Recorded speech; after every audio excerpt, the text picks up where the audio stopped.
if I'm correct. But we're talking about rep range to be healthy for a lifetime and for longevity. So do you believe a diet can go on for too long? Can the calories go so uncomfortably low that one needs to reverse diet? Do you believe in reverse diets to stimulate metabolism? Everybody knows that if you do go deficit, your body will shut down within time. That's why training for a show is usually like a 10 to 12 week, 14 week to the most.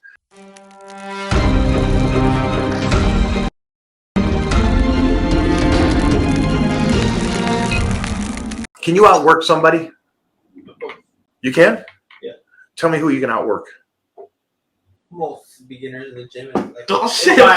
If I would do it, like pick a specific person, like I have to know how hard they're working. You can't outwork anybody.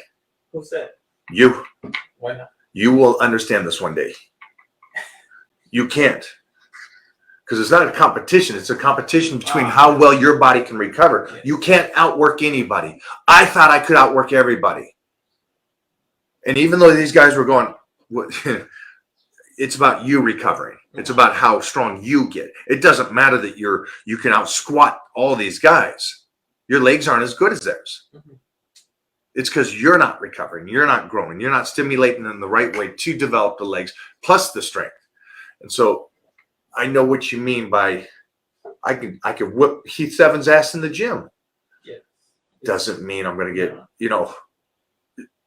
better body. Yeah. But it's really a tough thing because that's not a young kid thing. Anyone that has a competitive Believes. attitude is someone that believes they can outwork someone, because that's kind of like what you channel in to push yourself further. So it's like if you compete or in any sport and you don't have the mentality of wanting to outwork my bad. I am talking about bodybuilding, guys. Yeah. I'm sorry. Let me make this clear, because when it comes to wrestling or anything, 100%. When you talk about athletics, of course you can. And you have to. I am talking about bodybuilding. Sorry. And bodybuilding in the sense of fat droppage, muscle development, and building strength. That is all I'm talking about. So for you wrestlers out there that grinds head, of course you can outwork the other guys, and you have to. For bodybuilding, it's more strategy then, in a sense, because it's not, the fact isn't to outwork someone, is how can I do something better than someone else. So it's like if this guy is doing 3 hour on a cardio just to get a little leaner, well, what if I could get leaner without having to throw myself for 3 hours on cardio? So it's funny because we grew up thinking or being called bodybuilders are dumb or powerlifters are dumb. They're actually bright as the good ones are really freaking bright. That's what I was saying. But by separating the successful versus the unsuccessful, those are the ones that can contain it and then use it to guide themselves through it. Controlled aggression. Yeah. Controlled aggression and being smart enough to know. And so, again, great job having this diversity of ages here. So you guys can, I'm not going to bash social media because I think social media is incredible. And I think it's a great thing. And you can see exercise and you can see the good ones doing things and it gets you motivated. Listen, I watch tons of Marcus Aurelius and Peterson and these guys talk and stuff and their mindsets. And so that stuff I love. But at the end of the day, I am talking about bodybuilding, recovering, burning fat. It's going to, again, it's not for the one time, but it's for the lifetime. Like Jeffrey said, we're just dropping. We just put all this on there right now. Yeah. We got all the quotes done. Very poetic. What do we got here? I got one. All right. Boom. This one's for Serge. Sergi. I mean, Mike. Do you believe a diet can go on for too long? Can the calories go so uncomfortably low that one needs to reverse diet? Do you believe in reverse diets to stimulate metabolism? Well, this is kind of elementary. Everybody knows, Serge, you want to take this first? Just like the other one was elementary. There is such thing as a diet going for too long if it is, like, let's say, I got to make this as simple as possible. So people don't really understand as fast. So, like, if you're cutting for too long, then obviously you're damaging the body. So a diet that's in a deficit for too long can definitely be bad for the body, correct? But then when someone dies down, this is like everyone has seen this whenever you see like those TV shows where those people were on, what was it, The Biggest Loser or whatever, and then they lost an incredible amount of weight in like 6 to 8 weeks. But then you check on their Instagrams a year later and they're probably double the size. Why did Biggest Loser go off the air? Well, because it was only a temporary transformation. No one that was on that show was taught how to continue the lifestyle they were living because the diet they had was not maintainable. So let's do this. Your question is very elementary. Everybody knows that if you do go deficit, your body will shut down within time. That's why training for a show is usually like a 10 to 12 week, 14 week to the most kind of duration. Your second part to this. So just know that your body shuts down if you're in a deficit for too long. You know this, or you should know this. This is basic stuff, guys, for 101 weight training. Second part was uncomfortable and low. We know that. Do you believe in reverse dieting to stimulate metabolic? I don't know what you mean by that. Yeah, that part a little weird. So you're stating things that you're just putting a whole bunch of stuff. You're putting a whole bunch of stuff into a discussion. That's really what you're doing here, and so it's just doesn't make sense. 1 second here. Hey, we sent you an invite when you're ready on email. Okay. All right. Put some clothes on. Okay. I think any diet So can stimulate your metabolism. So when you are in a deficit, your body shuts down. When you add food to it, it makes it work again. And if it's working, that's getting the metabolism going. Now, a reverse diet is something different. A reverse diet is basically you're basically saying you're doing a ladder of putting in calories over a period of time as you reverse back out. So you don't go from I'm in a deficit eating 500 calories a day, and then you go, okay, I'm gonna jump out of here and get my body working. I'm going to eat 5,000 calories a day. Well, it doesn't work that. A reverse goes from 500 to 750 to 1,000 to 1,500 and builds back up. But you throw a whole bunch of stuff in there. I recommend for you, Chris, is to get a trainer because these kind of questions about like deficits and your body shutting down or coming back up is pretty basic stuff. You might be really, really young. Follow some people like Clark Bartram, like Serge, and really understand nutrition is by priority the number one thing next to mindset. We're going to keep Serge on here, and we're going to bring on my brother. Ooh. And he put some clothes on. Thank you. I don't need Bobo getting too excited. Man. I got an urge for Serge. Look at that. All day long. We're getting quotes all day. We're getting quotes all day. I love that. Now, Clark, we had a talk earlier, and this is great because you're in your 50s. I remember the 50s. In 1930s, that's when I was about in my 50s. But with that being said, we were talking about rep range, but we're not talking about rep range, I don't think, for the pinnacle bodybuilder, if I'm correct. But we're talking about rep range to be healthy for a lifetime and for longevity. So could you go into that? Is that kind of what we were discussing? Yeah, it was what we were discussing because the question that I get now that I'm over the age of 50, closer to 60 than I am 50, is what do you do now that you're older? Specifically as it relates to how much weight I lift and how many reps I do. So let's go back to the beginning of time. Can I stop you for a sec? Because it sounds like they're saying, hey, what do you do now because you're old? That's exactly what they're saying. So I'm offended.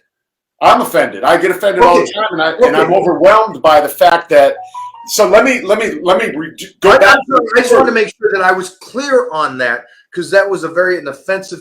Hey, Mister, you got crutches to get up in the morning. How you doing today? So what do you do different now that you're broken? Yeah. So here's what I've been observing throughout. Like I literally every single day, like you, wake up and work with people. And it's a privilege. It's a gift. It's something that I am grateful for. However, with that being said, I am overwhelmed sometimes by the conditioned thought processes that we in our Western culture specifically have as it relates to age. Did everybody get that statement that I just made? One more time, please. One more time. We live in a culture in our Western society where we have been conditioned to believe by other people who think on a low level that age is something that should limit you from being everything that you can be and living life to the fullest. And the amount of times that people say, well, now that I'm over 50, like something happened in one day. No, stop. They don't say over 50. These guys say over 30. Well, now that I'm 35, I got bad knees, bad shoulder, bad back. It's not. We don't need to even go outside this bubble of conversation right now because there's so much in that by itself. But your initial question was, set rep range. And what I was going to talk about is, I want to ask the question, whoever came up with this blanket statement of 3 sets of 10? Everybody bought into this theory of 3 sets of 10. So if somebody who is like an entry-level trainer is asked what somebody should do, they'll say, oh yeah, do 3 sets of 10 of this. We just bought into this belief no differently than people buy into the belief that because they're 30, 40, 50, 60, 70, or even 80, that they can do certain things. Let's go to Robbie Robinson for a second. At 70, how old's Robbie? 70. I thought he was 78. 106. Mid 70s. 90. Yeah, so Closer closer to to 80 than he is 70, just like Yeah. I'm closer to 60 than I am 50. More ripped than 99.9% of the people who lived on planet Earth. But Clark, he was an Olympian, or an Olympic, Mr. Olympia guy, and pumping iron, and a legend. Yeah, but look, now we go to this discussion of genetic potential and epigenetics. So there's so much that goes into this that people aren't willing to be honest about with themselves.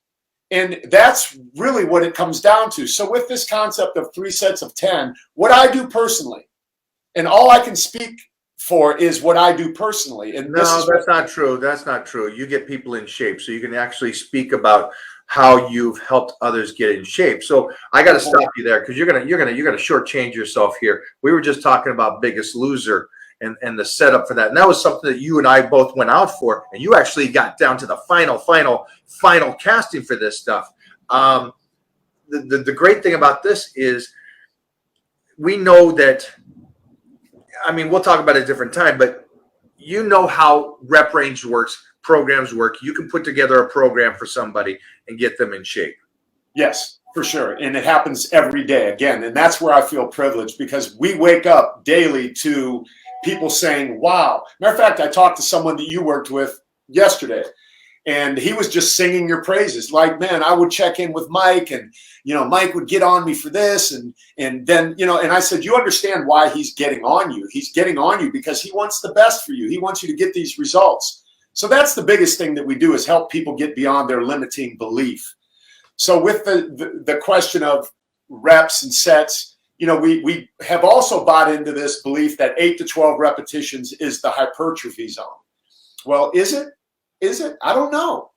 I really can't honestly answer that because I think the genetic potential that we all have as humans hasn't really yet been explored to the level it could be explored to. Even with someone. Let me give you a scenario then before you go further. Let's say hypothetically that rep range of 8 to 12 is the best, protein well, I can't even say it. Breakdown. That's the best place for it. You're going to get the best fit. And if you do time under tension and you slow it down, maybe it's 6, but it's at least that span. Let's say we agree with them. Let's say that is the most prime real estate, and that will get you body to the very best for that moment, for that show. Okay. Now, with that being said, is it still the rep range that you would stay with for a lifetime? No. Why is that? So if we're talking, pay attention, people. Pay attention right now. So if we're talking in fitness terms, right, there's something that we use in the industry called periodization, right? There are periods of time in our life that we need to do different things for different outcomes, different goals, different parts of our life that we're moving through and experiencing. So that in and of itself is something that everybody in the industry would agree upon.